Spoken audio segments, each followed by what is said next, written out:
Well, you've probably been wondering, what is this groovy new drum set icon that looks like a whole new edit window? Well, that's exactly what it is. It's the Pulse Edit window, and it is really an amazing way to do drum parts.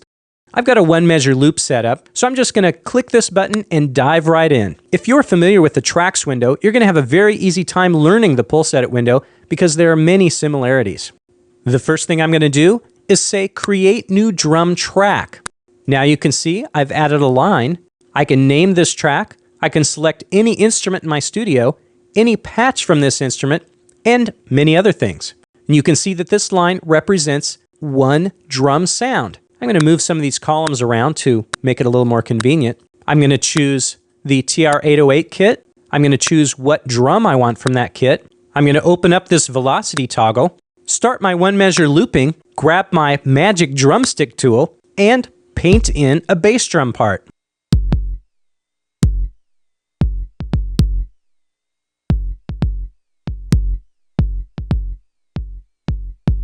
Now by clicking this plus button, I'll add another line.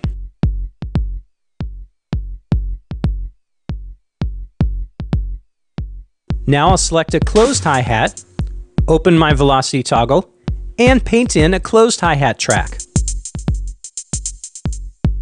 Let's add another line, set it to a different channel. I could send it to a whole new MIDI device. I'm going to set a different drum set for this channel. Open the velocity toggle, and paint in a Wadiko track.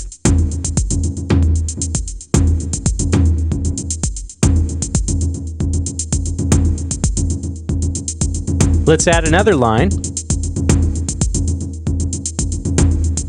Set this to a different channel. Open the velocity toggle, and paint in a Wadiko rim track. No, I think we should change that to a Hyoshigi. Ah, much better. I'm going to close my velocity toggles to save some room here. And I'm going to say New Drum Track. I'm going to choose Kabasa, paint in a part, add a line. Let's go to Shaker and paint in a part.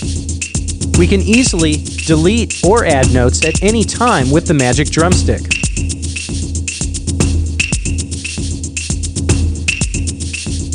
Let's add another line.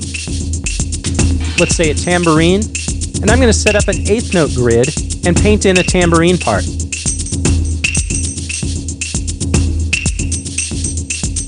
Now I'm going to add a line to the top track, select my channel, and paint in a snare drum part.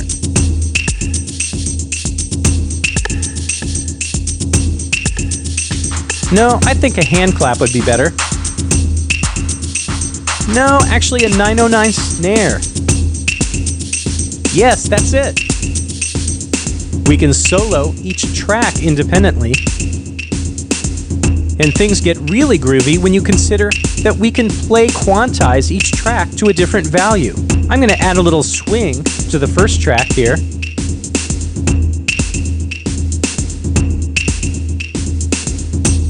And now let's solo the second track, and I'll set my Kabasa, Shaker, and Tambourine track to a slightly higher swing value. I'll also shift it so it's a little bit laid back in rhythm.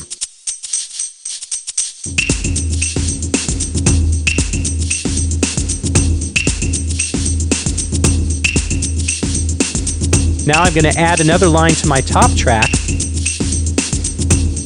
set the channel, set it to open hi-hat. You can easily move tracks around. If you select a line, highlighting it, you can change the velocity of all the notes just by clicking and dragging. I can also move notes from one line to another by grabbing them from the bottom of the note. I'm going to make this note an open hi-hat and turn its velocity up a little bit. And a little bit more. Ah, that's better. Let's make this note an open hi-hat too.